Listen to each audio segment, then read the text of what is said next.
안녕하십니까. 한국학력검정 시험 고급 11 완성 프로젝트. 자, 1급을 맞으려면 일단 기본적으로 70점이 필요하고요. 2급 이상을 따려면 일단 60점 이상이 필요하죠. 여러분들이 11 정도 바짝 공부한다면 원하시는 목표에 다다를 수 있다는 거 교재가 있습니다. 미친 한국사입니다. 예, 80페이지밖에 안 돼요. 짧게 제가 기본 핵심 개념만 딱 정리해서 제가 80페이지로 요약을 했기 때문에 준비되셨죠? 예, 출발하겠습니다. 요거는 이제 우리 한국학력검정 시험에 꼭 한 문제 이상씩은 등장하고 있습니다. 구석기, 신석기, 청동기, 철기입니다. 흔히 얘기하는 석기 시대, 아주 먼 옛날이죠. 구석기, 신석기가 있죠. 청동기, 철기 시대가 있습니다.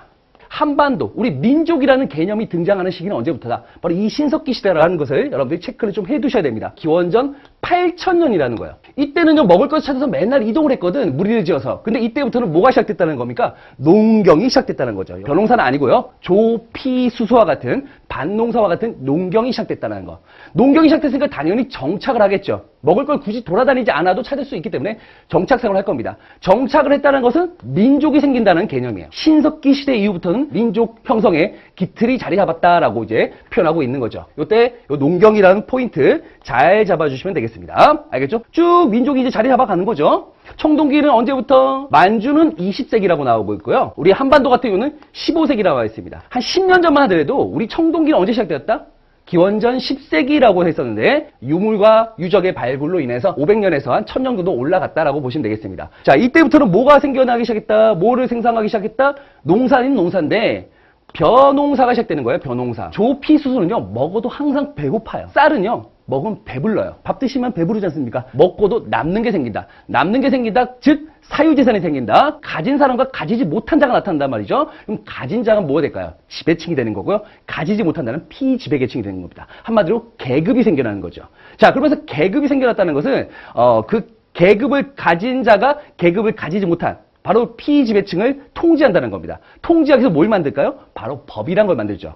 그리고 시스템이라는 걸 만들 겁니다. 그 시스템이 뭘까요? 바로 국가라는 거예요. 벼농사 시작으로서 국가가 등장한다는 걸 우리가 유추할 수 있다는 겁니다. 이 국가의 개념을 여러분들이 잘 파악을 해두셔야 됩니다. 최초의 국가가 바로 청동기를 배경으로 했던 고조선이잖아요. 그쵸? 기원전 5세기부터 철기 시대가 이제 도래하기 시작했는데 시험 문제 나올 건 딱 두 가지입니다. 뭐가 있을까요? 이때부터 본격적으로 철기 유입과 더불어서 중국의 문물이 들어오기 시작했다는 거죠. 오수전, 반량전, 명도전과 같은 중국의 화폐들이 나오기 시작했고요. 그리고 경남에 있는 창원 다오리안 적에서 붓이 발견됐다는 거. 즉 한자가 사용됐다는 것은 역시 중국의 문화가 들어왔다는 거죠. 그럼 이때는 중국과만 교류했냐라는 거죠. 아닙니다. 우리도 국가가 나왔다고 했잖아. 이 국가를 중심으로 해서 독자적인 문화가 형성됐다는 거지. 철기는 우리가 아직까지 발전되지 못했지만 이때부터 나온 청동기의 독자성이 나오기 시작한다. 한반도에 독자성이 나온다는 거죠. 요게 키포인트입니다. 중국과 교류와 더불어서 우리나라의 독자성인데 아직 철기는 아직까지 우리가 발전이 안 됐거든요. 청동기 문화의 독자성이 이때부터 나오기 시작한다. 요거만 여러분들 키포인트를 정확하게 잡으시면요, 여러분들 어렵지 않게 접근할 수 있습니다. 자, 구석기 시대, 그 다음에 신석기 시대, 민족의 형성의 기틀이 이때부터 형성된다. 그리고 청동기 시대 이후에 벼농사가 시작되면서 잉여가 생기고 거기에 따른 계급이 생기고 거기 계급에 따라서 국가라고 하는 개념이 생기기 시작한다.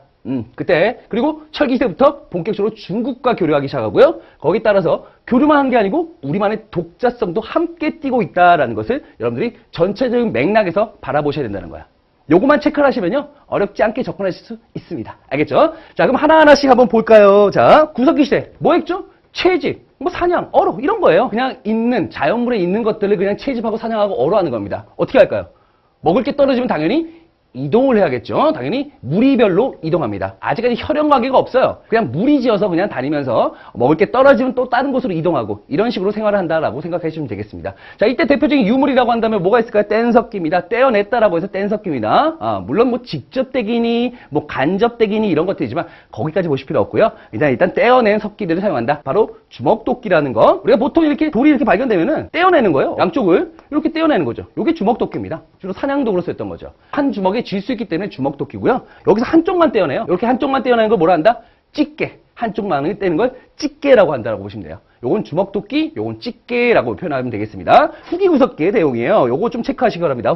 우리가 추운 시기에는요, 빙하기 때는 보통 짐승들의 어떤 크기가 어떨까요? 맘모스. 엄청난 크기를 자랑하는 그런 동물들이 대부분이에요. 근데 날씨가 따뜻해졌다는 것은 이제부터 그런 큰 동물이 아닌 날쌘, 아주 날렵한 동물이 나온다는 거죠. 이런데 아직까지 이런 주먹도끼 갖고 잡을 수가 있겠습니까? 없죠. 그러니까 이때부터는 창 같은 것을 이용해서 던지거나 찌르거나 하는 이런 용도의 어떤 그런 유물들이 발견된다는 거죠. 그 대표적인 게 승배찌르기라는 겁니다. 꼭 체크해 주셔야 합니다. 이건 구석기 후기부터 나오는 이런 거예요. 잔석기들이 있을 겁니다. 요게 이제 이어가는 거예요. 요걸 이어가는 거예요. 요거 돌을 여기다 꼽는 요 부분을 뭐라고 한다? 승배라고 합니다. 승배. 돌과 나무를 이어가는 겁니다. 그래서 또 다른 말로 이음도구다라고 표현하고도 합니다. 이음도구다. 그래서 이 승배를 가지고 찌를 수 있는 사냥 도구를 만들어내는 거죠. 이게 승배 찌르기라는 거예요. 이게 언제부터 나왔다? 후기 구석기부터 나왔다. 꼭 체크해 주시기 바랍니다. 알겠죠? 네.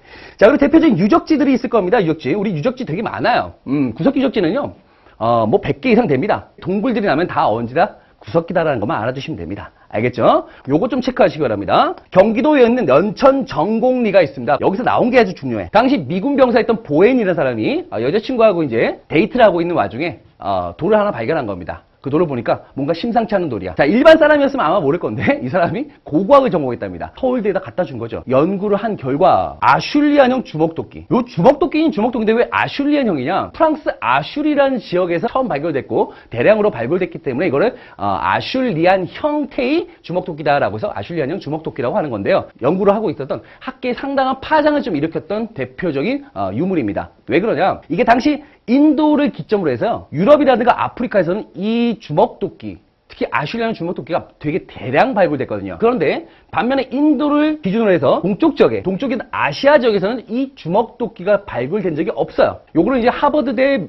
메비우스라는 어떤 그 학자가 이걸 연구하기를 주먹도끼 발굴과 발굴되지 않은 지역을 기준점으로 해서 문물이 발전된 지역과 그렇지 않은 지역으로 구분했거든요. 요게 메비우스의 학설입니다. 그런데 아시아에서 발굴됐거든. 연천 정곡리에서. 이 메비우스의 학설이 사실상 완전히 그냥 없어지게 된 거죠. 마스클이 완전히 부정되었던 게 바로 이 연천 정곡리에서 발견됐던 아슐리안형 주먹도끼라고 생각해 주시면 되겠습니다. 아시겠죠? 예, 요거 정도만 기억을 해주시면 되겠고요. 하나 더 추가를 하자면은 요거 있어요. 단양의 금굴이라고. 단양 금굴. 요거 좀 기억합시다. 요거는요, 가장 오래된 구석기 유적지라고 생각하시면 돼요. 가장 오래된 구석기 유적지. 70만 년 전부터 시작됐다라고 하는 것을 보여주는, 요 70만 년 전까지 요 시대를 올리게 된 배경이 바로 이 단양 금굴에서의 발견이라고, 단양 금굴의 발견이라고 생각하시면 되겠습니다. 자, 그 다음에